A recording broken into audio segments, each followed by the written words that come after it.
tercer bloque de Plural vamos a hablar un poquito de economía para tratar de entender qué está pasando, dónde estamos parados, qué se viene, qué nos va a llevar puesto, qué nos va a salvar la vida.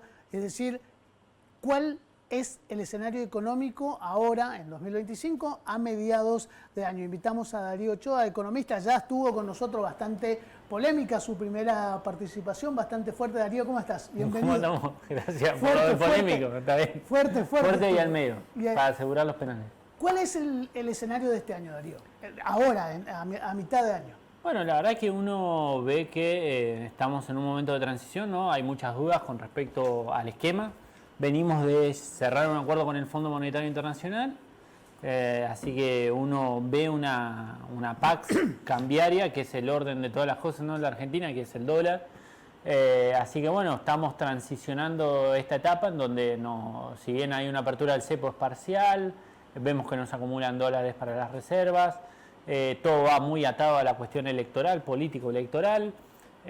Así que bueno, estamos en, digamos, Cubo Vadis, ¿no? Hacia dónde va la Argentina.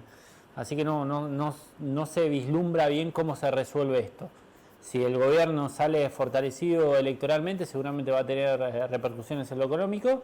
Si no sale fortalecido, la verdad que vamos a estar en un tema porque el esquema es inconsistente macroeconómicamente hablando, ¿no? Entonces hay un problema ahí de diseño macroeconómico, que es un ensayo que ya se hizo en la Argentina N cantidad de veces, inclusive con los mismos sujetos, así que la verdad que no hay que indagar mucho para darse cuenta más o menos para dónde aspiran ir, que es un esquema de valorización financiera clásico, no hay nada nuevo bajo el sol, seguramente con un poco más de disciplina fiscal, pero nada fuera de lo común. ¿Cómo proyectamos esto hacia el ser humano, hacia el argentino, hacia el vecino, hacia el ciudadano? Mirá, si yo lo tuviera que ver en términos de perspectiva histórica, uno diría, bueno, esto es 1991 o 2017. Si sale bien la cosa es 1991 y esto va a durar un tiempito más. Yo no le asigno tantas posibilidades a eso, y si no es 2017, cuando pasen las elecciones, seguramente vamos a tener correcciones, y esas correcciones van a implicar una evaluación seguramente, bajo cualquier excusa, digamos, no importa. Pero sí hay cuestiones claras que uno ve en términos del mercado de trabajo, o sea, las paritarias pisadas, intervenidas al mejor estilo soviético, ¿no? Digamos, donde según el gobierno no se puede mover más arriba del 1%, cuando la inflación viajó el mes pasado a 2,8 y el anterior mes casi a 4%, pero la paritaria bimestral puede ser, en el mejor de los casos, 2,5%. Con mucha suerte y viento a favor, o sea, estás perdiendo a una velocidad, poder adquisitivo muy alto, que uno lo ve en términos de la opinión pública y dicen, bueno, la inflación baja pero los precios suben, casi como un oxímoron, ¿no? Y uno ve que eso es producto de que si bien la velocidad de la inflación mermó, la distancia entre los salarios y los precios se amplió. Eso la gente a veces... Hoy con tu salario compras menos. Sí, digamos, a ver, la Argentina... Menos kilo de pan. Sí, seguro. El tema es que como el deterioro, la velocidad de la inflación es mucho más baja que la que era el último trimestre de Massa, uno valora eso, cualquier persona puede valorar eso. Ahora, lo que ciertamente la distancia entre el poder adquisitivo y los precios de los productos es fenomenal. Sumado a esto que inclusive ni siquiera las empresas alimenticias, por ejemplo Molino de Río de la Plata, acaba de presentar pérdidas. Claro. Ahora, ¿cómo descarga eso Molino de Río de la Plata? Por ejemplo, con la familia Pérez Compán, la tercera fortuna más grande de la Argentina, casi 4.000 millones de dólares, los muchachos lo que hacen es modificar el convenio colectivo de trabajo y hacer que la merma de su ganancia la paguen su propia planta laboral, digamos, sus propios trabajadores. Entonces, para eso está Sturzenegger, digamos, como guardaespaldas de la ganancia empresaria, así sea liquidando el poder adquisitivo de los salarios de sus propios trabajadores. Pero la verdad que esa es una paradoja de frugalidad, porque si todos hacen la misma, nadie va a consumir nada. Por más barato que esté, si vos no tenés un laburo más o menos que te permita alcanzar lo básico, lo elemental, lo que vas a tener es una retracción de la economía argentina fenomenal. ¿Y se siguen cerrando empresas? Es eso. El tema es que las grandes empresas capaz tienen una espalda un poco mayor, pueden tener alguna que otra salida exportadora, pero ni siquiera eso lo cierra, porque digamos con este tipo de cambio vos no podés exportar nada. La Argentina se volvió carísima, carísima en consumo y carísima en producción. Entonces, a mí me parece que es un problema de élite, digamos, una especie de suicidio colectivo que nuestras élites se han degradado tanto, tienen tan poco proyecto de país que usan a la Argentina de enclave, ganan guita a la Argentina y después la fugan. En ese sentido, bueno, quizás estas últimas medidas, tus dólares, tu decisión, el plan colchón, el plan no sé qué, la verdad que parece muy improvisada, muy de país bananero, de costa pobre, diría, el estilo Olmedo, ¿viste? La verdad que no se verifica que tengan un programa sustentable para el país en términos de, che, somos casi 50 millones de habitantes, no podemos vivir de exportar soja, trigo, maíz y hidrocarburos así a granel. Acá hay que industrializar la Argentina, o reindustrializar, porque la Argentina supo estar industrializada. Con estos sujetos económicos, con esta dirigencia empresarial de alto nivel, Pérez Compán, como te decía, Pablo Roca, Bulgeroni, todos los muchachos que dirigen la Argentina de atrás, no tienen proyecto. Los nombres de siempre. Sí, pero no tienen proyecto. Han abandonado lo que uno podría esperar en un sistema capitalista moderno, de una élite empresaria dirigencial, que más o menos acomoda los melones, quiera competir en el plano regional y global con alguna aspiración de supremacía. Y la verdad que no tienen ningún interés. Por ejemplo, yo siempre digo lo mismo. Paolo Roca, que en algún momento supo ser el mayor fabricante de acero de la Argentina, lo sigue siendo, luchó y peleó a uñas siguientes para quedarse con Somisa, con parte del patrimonio estatal, a precio vil, dicho sea de paso, pero a partir de ahí generó un gran holding siderúrgico. Hoy quiere primarizarse y hacer Tecpetrol, mientras tanto reventar a la siderurgia nacional. Esa es la degradación en términos de élite económica argentina. Empresarios muy prebendarios, muy acostumbrados a subsidios estatales, con una proyección primarizadora tremenda. Entonces, si vos me decís esto, más allá del marketing, en algún momento se resuelve. Puede tardar como en el 91, más o menos 10 años, o puede tardar 2 años al mejor estilo Macri.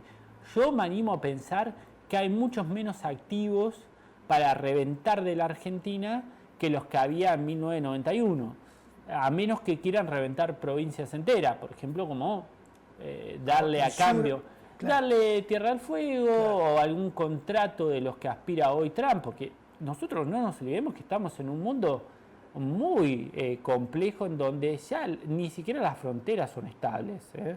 Entonces es muy peligroso lo que estamos No hablamos solo cuando hablamos de economía, no estamos hablando de Argentina solo como si fuera un hogar donde nosotros nos administramos, sino que tiene que ver todo el barrio. Sí, vos fíjate que, para pensar en esos términos, ¿no? La Argentina, gran productor de carne, vamos a importar asado de Brasil. Ya está pasando. Ya está pasando, entonces vos decís, ¿esto es lógico? ¿Cabe en alguna cabeza que esto más o menos puede funcionar? ¿O se parece bastante a una fantasía? Y a mí me parece que es una demagogia conservadora de regalar dólares. Entonces nosotros nos estamos reventando deuda para regalarlos, ¿no?, a importadores, a quienes quieran fugar su dinero al exterior, bajo la timba financiera, que es básicamente lo que viene a hacer Caputo. Caputo, que es un hombre que hoy se ufana de apretar periodistas en vivo, que es tu profesión. La verdad que hoy es un picante, pero hasta hace 2 días no podía comparecer al Congreso, porque no puede explicar ni su patrimonio.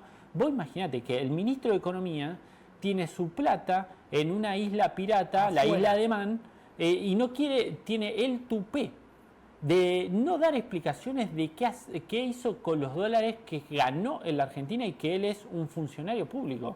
Y es, ¿tus dólares tu decisión? Sí, si tus dólares fueran bien habidos. Pero como los dólares son mal habidos, no quiere dar explicaciones. Te iba a preguntar justamente sobre eso. ¿Mis dólares, mi decisión? ¿Tus dólares, tu decisión? A ver, lo que uno no puede legitimar, obviamente, es tu patrimonio, deberías poder tomar tu decisión. Ahora, siempre y cuando tu patrimonio sea lícito.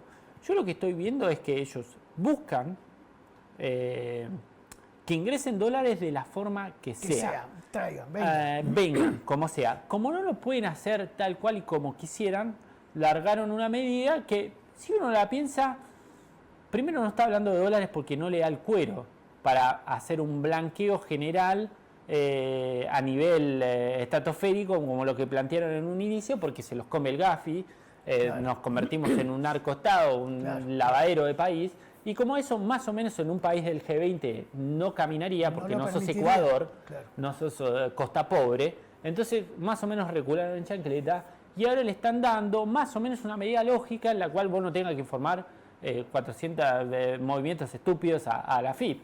Pero eso no quiere decir de que eso sea un blanqueo. Yo creo que ellos van a intentar que ingresen los dólares como sea, porque a mí me parece que no llegan. Tienen un problema en el cual el esquema de apreciación financiera es tan brutal, que necesita constantemente la inyección de dólares y la Argentina no produce, no exporta. Si vos te fijas, la última balanza comercial fue positiva solo en 200 millones de dólares, la CESPO versus la SIMPO, pero la balanza de pago es negativa, tremendamente negativa, sumado a que los tipos, los que invierten en la Argentina para hacer timba, saben perfectamente que nosotros no tenemos un superávit financiero, nosotros tenemos un superávit fiscal primario, no financiero, porque metimos tanta deuda y la capitalizamos a través de bonos bullet, digamos, bonos americanos que amortizan capital e intereses, y como vivimos en la posverdad, los muchachos dicen, bueno, como los intereses no los voy a pagar ahora, lo voy a pagar el año que viene, no lo computo. Como si el tenedor de la deuda no quisiera cobrar jamás. Eso no entra en mi cuadernito. A ver, nosotros estamos sobreendeudados en pesos y recontra sobreendeudados en dólares, con una dinámica de exportación que no garantiza el pago de los dólares de la balanza de pago, y además tenemos una retracción de la actividad económica, o sea, el cobro de impuestos en pesos, tan brutal que tampoco garantiza el repago de los bonos en pesos. Entonces, nosotros estamos en simultáneo en un futuro default en pesos y en dólares, o sea, único. El de pesos lo podés solucionar emitiendo, ¿no? Porque vos emitís pesos, entonces de última los pagás de alguna forma, no vas a ser un degenerado como la CUNSA, que reperfiló la deuda en pesos, digamos, un loco, un impresentable, que después habla por televisión, pero tampoco vas a poder pagar en dólares porque vos no emitís dólares. Pero vos fíjate el desquicio de estos muchachos, que inclusive emiten dólares, como el Bopreal, que son deuda del Banco Central, emitían dólares por el Banco Central de la República Argentina. En ningún lugar, eso es totalmente insustentable. ¿Quién va a pagar esos dólares? Más tarde, más temprano, esto, si no encuentran una salida exportadora, y esto se complica mucho. Ahora, el análisis que haces, lo que explicás se entiende, ¿no? Se supone que esta gente sabe lo que está haciendo. ¿Por qué crees que pueden manejarse con tremenda irresponsabilidad o están esperando alguna, no sé, alguna línea que los pueda salvar? De vuelta, yo siempre miro el mapa que vos tenés ahí atrás tuyo. Entonces, no es inocente. Primero, la Argentina es el 8º país más grande del mundo, miembro del G20, tiene ingente cantidad de recursos naturales, está en una posición geoestratégica muy importante hoy por hoy en el mundo. Entonces, tener un activo como la Argentina por, no sé, una línea del Tesoro por 2 años de 20.000 millones de dólares, es barato. Es barato, no te hay que tirar un tiro y básicamente te podés llevar lo que quieras. Entonces, la verdad que la Argentina está barata, como dice Milei, está regalada. Claro. Hay que aprovechar ahora, pero la verdad que está regalada para los de afuera. El problema es en términos políticos sociales, como decía el Martín Fierro, no tanto el criollo, el gringo que nos compra, sino el criollo que nos vende. El problema nuestro es, de vuelta, es un problema político de idiosincrasia y que en algún momento se va a resolver porque nosotros tenemos problema de empleo, ¿no? Con estas condiciones. De la puerta para dentro de la casa. El laburo está mal pago, si es que tenés laburo, con aumento del 1%.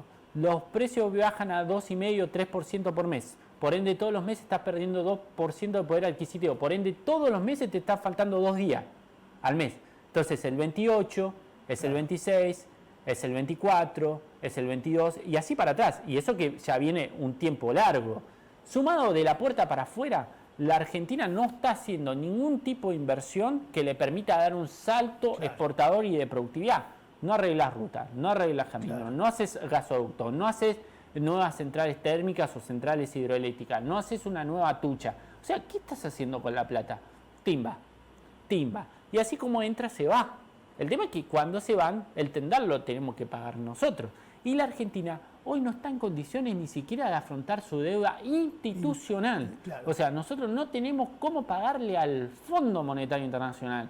Entonces me parece que el fondo va a tener que pensar seriamente algún mecanismo por el cual los países puedan defaultearlo. Porque seguramente la Argentina en estas condiciones, ni que venga el más liberal libertario del mundo, va a poder pagar. A menos que quiera entregar mucho Algo, más que plata. Claro. Quiera entregar bastante más que plata. Entonces, a mí me parece muy peligroso en términos de disolución nacional. Yo te lo decía el otro día, acá tenemos un problema, estamos a la vuelta a la esquina de un proceso electoral. Seguir hablando de ismos, nos hace cada vez más chiquito. Claro. Si vos ves la calidad de la dirigencia empresarial, política argentina, la verdad que da pavor, porque vos ves desde el candidato concejal hasta el último candidato a gobernador, no dejan de hablar de su chacrita. Venimos del proceso electoral de la capital federal y el candidato del peronismo, ¿no?, que sería la alternativa a esta, estuvo discutiendo la campaña como si se tratara de recoger la basura y cuánto gastaste en un cantero. Claro. Evidentemente ese muchacho no entendió absolutamente nada de lo que viene pasando en este país. Y como nadie entiende absolutamente nada de lo que pasa en este país, porque lo único que importa es cuántos reels y visualizaciones vos tenés. Bueno, entonces la verdad que yo creo que en algún momento las contradicciones, y eso la verdad que lo que a mí me apasiona, que es la economía, es al final del día siempre pasa factura, es implacable la economía. Cuando vos haces las cosas tan mal durante tanto tiempo, por eso yo no soy tan inclemente con Milei, porque digo, bueno, es el segundo tiempo de Macri, digamos, está escrito, digamos, es rubio, ojo celeste, nada más que no se llama Macri, se llama Milei, claro. Pero básicamente es la continuación de Macri. Ahora, del otro lado del río Bravo, la verdad que cuando estuvieron, fueron un corso contramano. Claro. Entonces debería más o menos generarse alguna alternativa potable a esto, porque no adelanta quejarse demasiado sin tener ninguna propuesta. Darío, muchísimas gracias. No, gracias a usted por invitarme.